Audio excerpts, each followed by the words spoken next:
السلام عليكم ورحمة الله وبركاته. سودو هذا الصباح وناكسن قلب وناكسن هبي وناكسن ظهر وناكسن meel kasta oo daafaha adduunka aad nagala socotaan degalka barta Facebook ee waa ka nahay asxaabta waxaan doonayaa inaan ku hadalno mashruuca ninka la yiraahdo fanaanka ee BK sir ku saabsan mashruucaas la dagaalanka qabyaalada ee BK wato Soomaalidu waxay ku mahmaadaan run sheeg waa ceeb sheeg weey mashruuca wato ninka fanaanka ee magaca raadinaya ee ummadda reer Soomaaliland doonayay magaca iyo propagandada kula dhex noolaado sheer gareey barnaamijkaniyo mashruucaasi la dagaalanka qabyaalada waxa wadan jiray dhalinyaro reer Soomaaliland oo reer Soola oo reer Sanaaga oo reer haddii imkiisa leeyahay Togdheer iyo gobolka Saaxil iyo gobolka Maroodi Jeex iyo Awdal iyo Salal هذا الكيغا u fiirsada mashruucaasi la dagaalanka qabyaalada waxay ku shaqeyn jireen si mudawacnimo waxay ku shaqeyn jireen si firiya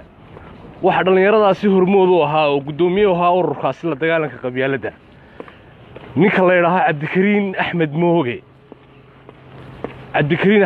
Axmed Mooge waxa weey fanaankii heesi jiray Maxamed Mooge walaalkii Cabdikariin Axmed Mooge waxay ka soo shaqeynayeen muddo 7 sano u dambeeyay iyo dhalinyaradaasi 6 gobol ee reer Soomaaliland aqoon-yahaniinta la dagaalanka qabyaalada filimkoogu ma ahayn igu sawir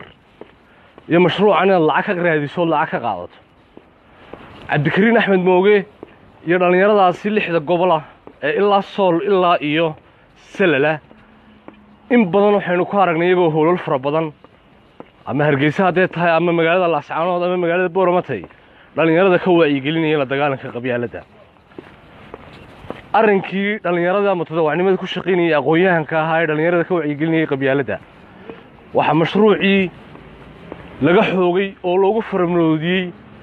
shakhsiga kiligii cararaya ee doonayay inuu ummadda ka wacyigeliyay qabyaalada ee la yiraahdo ninka BK waxaan u sheegay adeero مشروع 40,000 دولار مدحتويدا Soomaaliland kugu soo siisay waxaan ku sheegay mashruucaasi rag baa waday Cabdikariin Axmed Mooge iyo dhalinyaradii reer Soomaaliland 6 gobol baa watay oo sidoo mutadawacnimo ku shaqeynayay filimkooguna igu sawir ma ahayn oo la og yahay waxay qabteen oo la taaban karaa run ahaantii laakiin waxaan ku sheegay haddaad doonayso inaad cid qabyaalad ka wacyigeliso magaalada Ceergaabo ee u dhalatay ee ka soo jeeda 4 daamood u kala fadhida oo la yiraahdo 4 beelood ka dhaaratay cidii reer Ceergaabi ereygaasi way garanaysaa iyo hadalka aan ku hadlayaa run ahaantii meesha elefin la yiraahdo rag isku dilaya ee hubka iyo qoryaha isku haysta u baahan in qabyaalad laga wacyigeliyo waa laba qodobka saddexaad waxa u baahan siyaasiyiinta xukuumadda maanta kulmiye jirta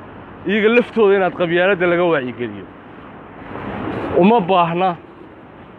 inaad been iyo propaganda iyo igu sawir iyo qeyra Japan aad cararaysid kaliya oo ragii hawsha ka soo shaqeynayna lagu garbadoobo taasi ma aha mid qabyaalad lagu dagaalamayo waxaan ku sheegayaa gobolada la yiraahdo Awdal iyo Salal inaanad adeero isku iman ha imanin haddaad timaado wixii ku soo gaaray naftaada adiga iyo cidii ku soo dirsatay ayaa mas'uuliyadda horta qaadaysa ummadda reer Soomaaliland hadalkaygaasi baaqaygaasi marxaati ka noqdaan wuxuu ku soo gaadhay isgaarsiin waayo mashruucan la dagaalanka qabyaalada waxa hore uga shaqeyn jiray ninka la yiraahdo Cabdikariin Axmed Mooge iyo dhalinyaradaasi 6 gobol ka soo jeeda ee reer Soomaaliland waxa la oran jiray ururka dhalinyarada la dagaalanka qabyaalada Soomaaliland laakiin si inuu ogsoonnahay maanta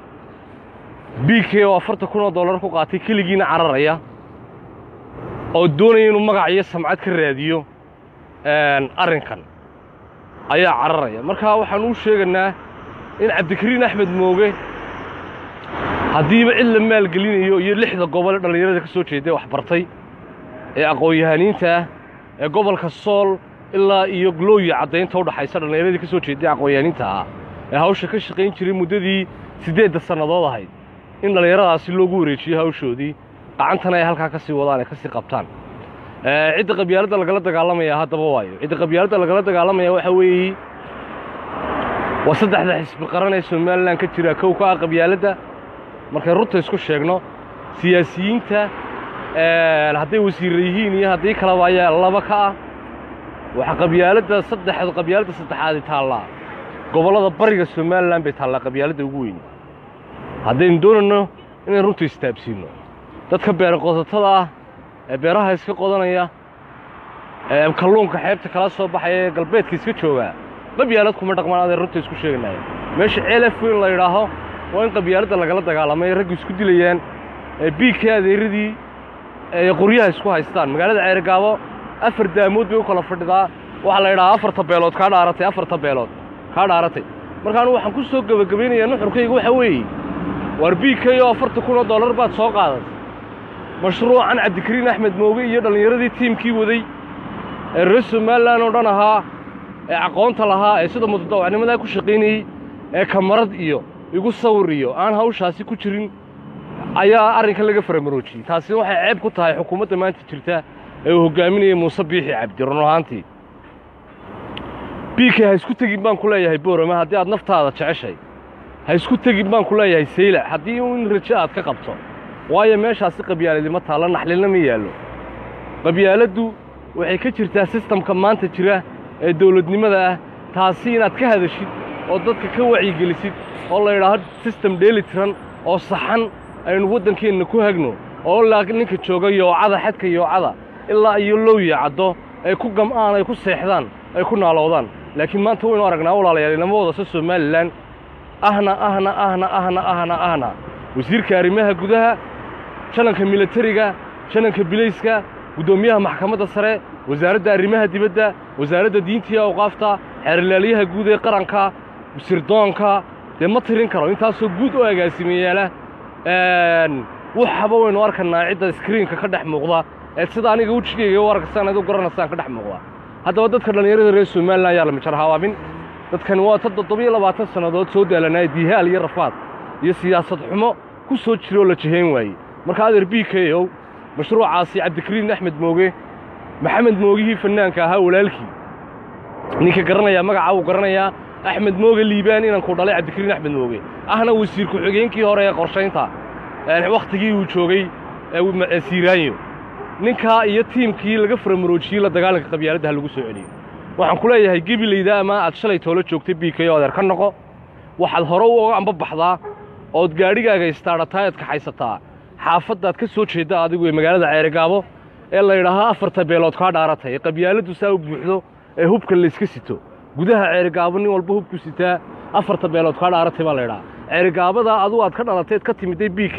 ayaa u baahan adeer gacli inaad wacyigelin ku samaysid annaga isu kaayay sawirmaysid in ugu sawirno noqon mayso halkaygana naga xasiid baa lagu cunaa xoolahana waa la iska dhaqdaa lo'dana waa la iska dhaqdaa marka annagu ma naqaan qabyaalad dib lagala noqo haddii aad noola timaadid arrimahaasi mashruuca $40,000 waxay noqon doontaa mid aad dhibaato iyo waaqac kala kulantid run ahaantii mashruucanna waxaa hore u lahaa Cabdikariin Axmed Mooge runta markaynu isku sheegno iyo dhallinyaradaasi tiimka ahayd ee la shaqaynayay aqoon-yahaniinta ah ee 6 gobol iyagu igu sawirna ma ahayn filimkoogu halkan aan marnayna ma ahayn qiiro Jabaan iyo heese lagu ooyana iyagu ma yaqoon dhallinyarada waxay u fidin jireen in dooda la qabto oo howlal dooda lagu qabto sidee lagu xallin karaa qabyaaladda ay dhallinyaradaasi ka doodaan ama dhallinyarada dugsiga sare ku jirta ama kuwa jaamacadaha dhameeya ahaatee markaas Soomaalidu runtii eeday been iyo propaganda iyo wax walba in daah la saaro qabyaaladda cidda u baahan in laga wacigeliyo waa Hargeysa oo 3 maayir yeelatay adeer gacli waa Hargeysa oo 3 maayir yeelatay waa magaalada Ceergaabo degan tahay oo 4 tabeelood ka dhaaratay la yiraahdo waa ceel afweyn oo maanta arkaysa in hub la isku sito adeer gacli nagala noqo bahashaba hogaamiye BK been isku sheegmayno runtan ku sheegay anigu lagala noqo adeer mashruuca $40,000 ee doona sidaad magaca iyo samcadda ku yeelato dhammaantii waxaan nii sheegayaa mashruucaasi Cabdikariin Axmed Mooge ninkaasi iyo haddii la idinkiisa leeyahay dhallinyarada la shaqeynayay baa mashruuca lahaa والسلام عليكم ورحمة الله وبركاته. ريبور مو حلاي نكاح الله صار ويعني نيمن